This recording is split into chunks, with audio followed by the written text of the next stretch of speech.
민주당의 주요 주자들, 이 조국의 시간에 대해서 어떻게 코멘트했을까요? 함께 보시죠. 논란인데 이낙연 전 대표, 대권 주자죠. 참으로 가슴 아프고 미안하다. 조 전 장관의 주장에 동조를 했습니다. 참으로 가슴 아프고 미안하다. 위로를 건넸어요. 정세균 전 총리, 대선 주자죠.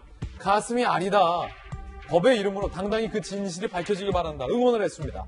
추미애 전 장관, 조국의 시간은 우리의 이정표가 되어야 한다. 라고 거들었습니다. 여권 관계자, 강성 친문의 지지층 마음을 얻지 못하면 당내 경선 통과가 어렵다.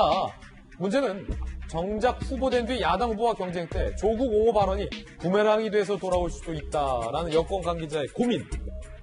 민주당 내부, 선거 참패 후유증을 극복하기 전에 조국의 시간에 휘말렸다라는 표현을 동아일보 기자를 만나서 민주당 내부의 관계자가 이야기하기도 했습니다. 특히나 이낙연 전 대표 같은 경우는 조 전 장관을 겨냥한 듯 입시비리 제도를 비판했는데 또 조 전 장관을 옹호하는 발언을 동시에 내놔서 기자들을 아리송하게 했습니다.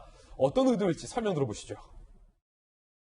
책 내용 중에 논문의 제1저자 등재나 특정 계층 학생만이 부모 찬스를 이용해 인턴을 하는 조건은 입시제도 자체가 불공평한 것. 이 부분은 이른바 이제 조국 사태를 우회적으로 비판하는 그런 것이 아니죠. 이명박 정부 시대에 그 제도를 도입했어요. 그 제도 자체가 불평등한 제도였다 이것이지요. 조국 장관이 등장하기 훨씬 전 이명박 정부 시대에 도입된 제도의 잘못을 지적한 것이죠.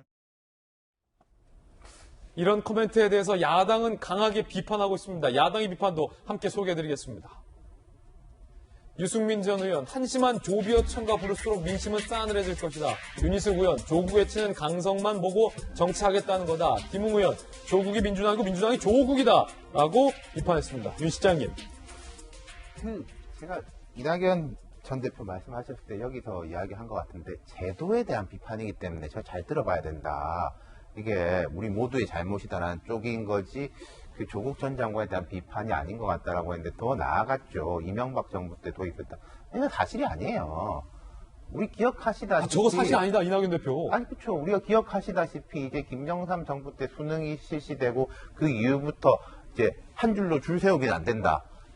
김대중 정부 때 이해찬 교육부 장관, 이해찬 세대 이런 이야기도 나옵니다만은 이제 공부만으로 학교 가는 게 아니다. 그래서 다양한 이제 말하자면 스펙트를 쌓아가지고 가는 이 쭉 흐름이 교육의 방향이었던 것이 이게 한 정부의 게 아니고 김영삼 정부, 김대중 정부, 이명박 정부 바뀌고 차곡차곡 올라왔던 거고 이게 진보 진영이 사실 주장했던 건데 이걸 또 이명박 탓이다라고 하는 건 좀 답답하고 오죽 좀 할 말이 없었으면 그랬나 싶기도 한데 지금 민주당이 되게 딜레마적 상황에 처한 게 재보궐선거 직후에 우리가 한참 이야기했었는데 여기서 그때 무슨 논쟁이 있었습니까?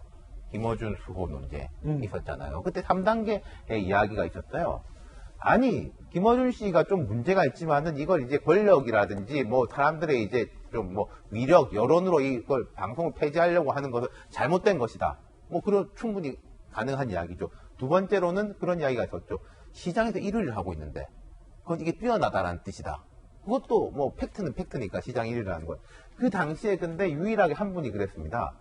모든 언론들은 사주와 이제 권력과 자본 앞에서 제대로 보도를 못하는데 유일한 참언론이다. 라고 말씀했던 게 추미애 전 장관이에요. 아, 그렇군요. 이번 조국 장관 책에서도 이렇죠. 자, 얼마나 할 말이 많았으면 가슴이 아파서 이런 식의 옹호는 할 수 있는 면이 있겠죠. 인간적으로야 얼마나 또 고통이 있겠냐. 라는데 추미애 전 장관은 우리의 이정표가 돼야 된다. 조국의 시간이. 더 나아갔다. 그렇죠. 그 추미애 전 장관이 아마도 곧 대선에 뛰어들 선언을 할 거거든요. 그렇게 알려져 있는데 그렇다면 한번 아까 제가 모두에 말했던 조국의 시간이라는 책으로 인해서 민주당 쪽 한 번 더 경랑이 벌어지게 되는 거예요. 조국 경랑. 그렇죠. 이게 이제 밖에서 뭘 던지는 게 아니라 야당이 뭘 어떻게 하고 누가 어떻게 하는 게 아니라 여기서부터 경랑이 펼쳐지는데 되게 머리가 아플 겁니다. 지금 이제 송영길 대표가 쓴소리 듣기를 해가지고 6월 1일날 그거를 종합적으로 발표하기로 돼 있는데 같은 날이에요. 책 나온 날이. 공교롭게 그렇죠. 조국의 시간과 쓴소리 발표가 같은 시간. 왜 그렇게 되는지 모르겠는데 같은 날이 되고 그리고 아까 이제 뭐 울산 사건 이야기 하셨는데 대통령께서 1월 18일 신년 기자회견 때 윤석열 우리 정부에서 임명한 총장이다. 뭐 검찰에서 수사한 거 감사원에서 하는 거 그거 별로 정치적이라고 보지 않는다. 라고 해가지고 오히려 그때 윤석열 총장 지지율 확 떨어지고 대통령 지지율은 확 올랐었거든요. 대통령이 이미 다 무마한 건데 그렇죠. 그걸 이제 그걸 논란을 어깨를 털고 딴 걸로 나가겠다. 뭐 백신과 민생으로 나가겠다라는 시그널을 보내가지고 반응이 좋았는데 이건 거꾸로 청와대 생각하고도 뭐 각자 자기 생각은 자기 자유니까인데 거기하고도 말하자면 청와대가 생각하는 거 여당 대표가 나가려고 하는 이제 큰 방향성하고도 배치되는 거죠. 굉장히 예리한 지적인데 대통령은 윤 총장이 한 거 정치 수사 아니다라고 얘기했는데 오히려 그 밑에서 수석하고 장관했던 조 전 장관은 탄핵을 준비하기 위한 뭐 예비 문서다라고 주장하는 게 너무 결이 안 맞다라는 지적이에요. 상당히 예리한 지적입니다.